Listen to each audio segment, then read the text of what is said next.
problem?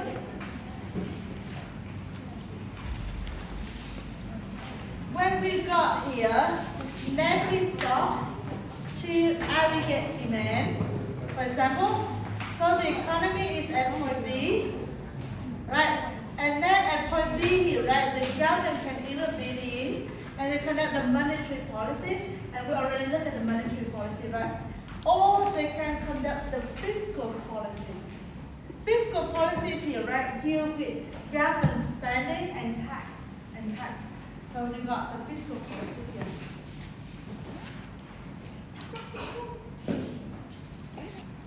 Okay, so we got a kind of like fiscal policy, certain level of government spending and taxation by government policy makers. So we got here, right, an expansionary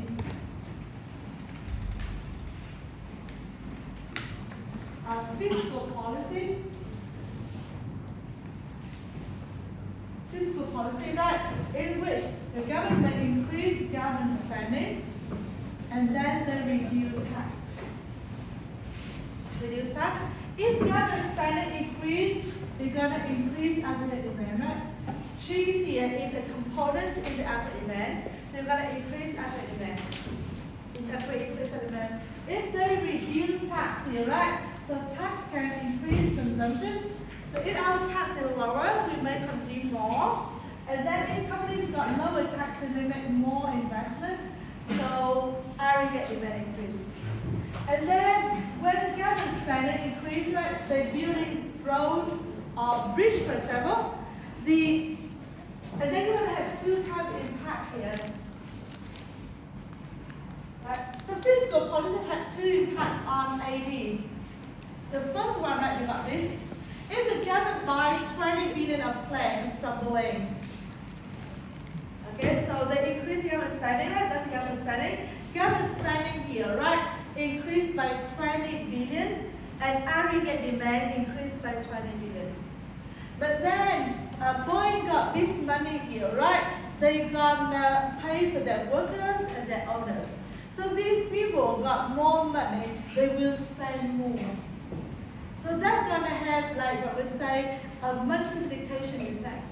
So multiplication effect is saying that originally, right, when government increased G by 20 billion, so government spending increased 20 billion.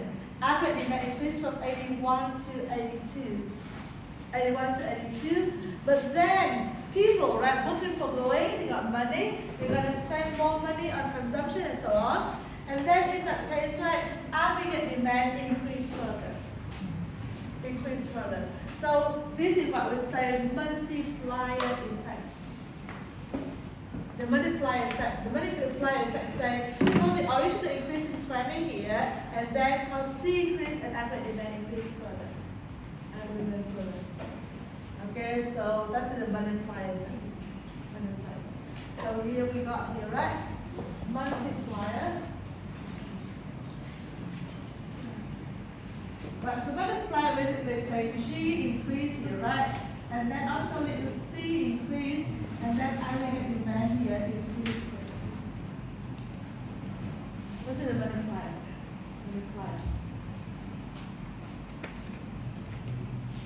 Okay, and this for this manual here, right? You read just read for your reference here in the slide. Okay, so we can ignore these calculations. Okay, and the second one here, right, we call that C, the crowding out. So this is basically the multiplier. And the second one here, right, we got that's in the crowding out.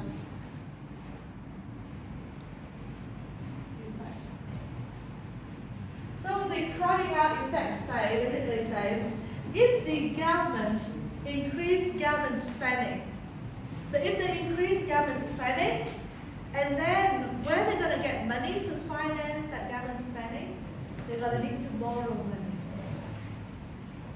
Alright? So when the government increase government spending, and then they may need to borrow money to finance for that government spending. So interest rate increase.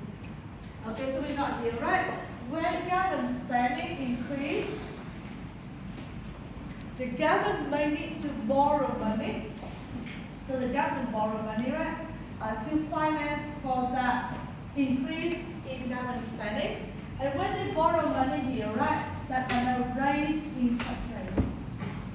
And when interest rates rise, right, you're gonna see investment may reduce, and then aggregate demand increase. Reduce. So the increase of government spending reduce private investment. That's what we say crowding out effect. The crowding out effect. Okay. So the second one, right? Especially from the fiscal policy, will reduce investment and reduce in that increase in that demand. So the size of the AD here may be smaller.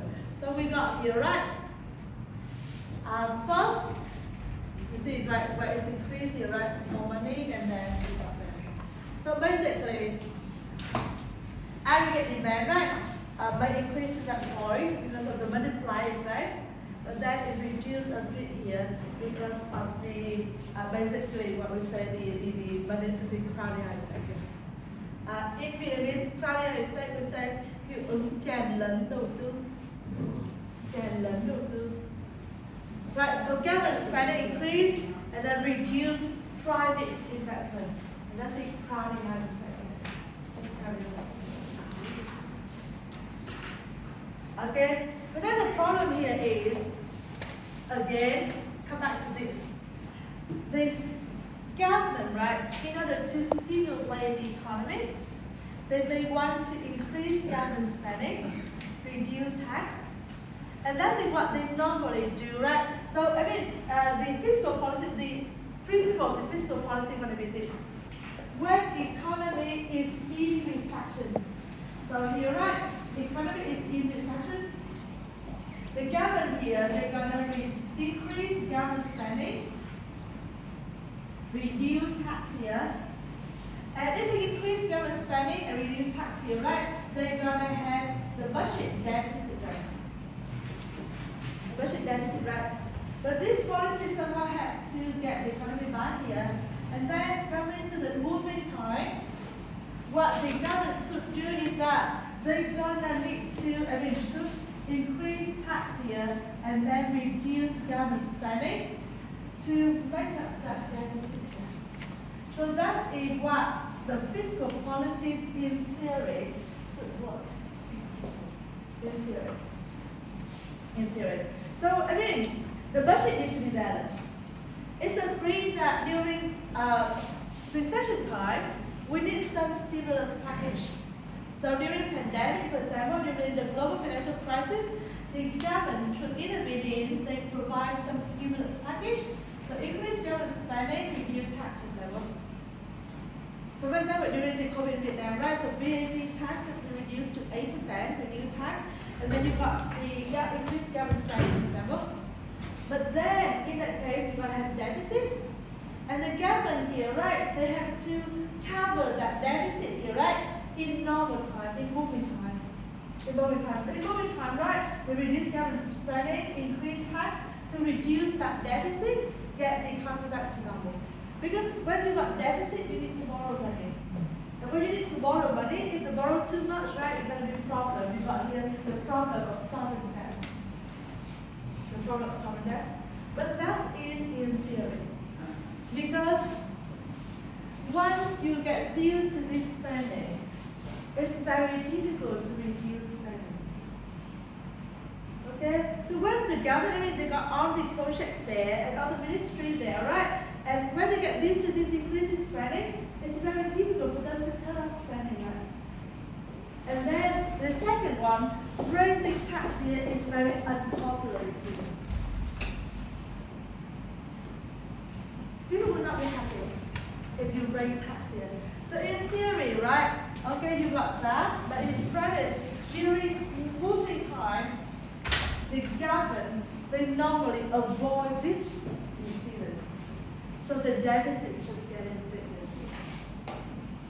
Okay, so now with this, we're going to watch a small clip here, I'm talking about the dangers of fiscal policy. You see how the problem with the fiscal policy in policy. So dangers of fiscal policy. Most economists agree that fiscal policy is useful when many resources are underemployed due to an aggregate demand shock, and the economy needs a short-run boost. There's less agreement when it comes to using fiscal policy to combat shifts in aggregate supply, and less agreement over the potential dangers of debt-financed fiscal policy. Okay, so we all agree that during this time, we need some stimulus package here from the government. But then the problem going to be in this case, we've got real shock here, right? And then also about the level of debt. The level of debt. Let's consider, instead of a shift in aggregate demand, suppose the economy suffers a real shock, a shift in the aggregate supply curve. The economy moves from point A to point B and falls into a recession. Fiscal policy in this situation, it's relatively powerless. A big increase in aggregate demand could increase real growth somewhat, but mostly at the cost of much higher inflation. When real growth slows due to an aggregate demand shock, the economy is operating below its potential. So there's more room for fiscal policy to bring the economy back to potential. But when real growth slows due to an aggregate supply shock, it's the potential growth rate that has fallen. There's less inefficiency in the economy, and thus fiscal policy has less power. Keep in mind as well that all the earlier problems of fiscal policy, timeliness, targeting, and crowding out, they also apply to fiscal policy when... Okay, right? So fiscal policy also got the same problem here, right? As monetary policy, same timeline. Okay, so whether you know the point A, the point of data, and also, right, every policy got time lags. So if you didn't read in this, right, but the policy is going to take effect sometime in the few years. So it does a timeline, right? And then the next one here, right, with fiscal policy, it also have this one, targeting. Targeting is in the sense that, okay, if you do monetary policy, and then for monetary policy, right, you increase money supply, reduce interest rate, for example, and firm going to benefit from that, from the lower interest rate environment. But if you decrease government spending, what type of government spending you're going to increase? Okay, so it's the kind of problem of targeting, right? You can target some sector, but not the others.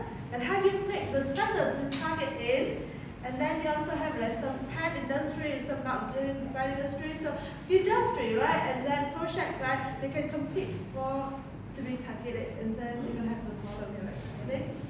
And then crowding out here, the problem of crowding out.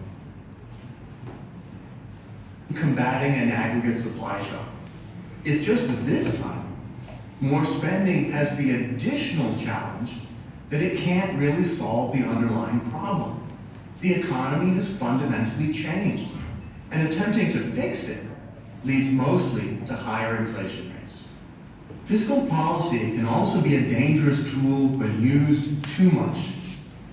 In theory, fiscal policy is like national consumption smoothing. Increase aggregate demand in bad times and pay off the bill in good times. But in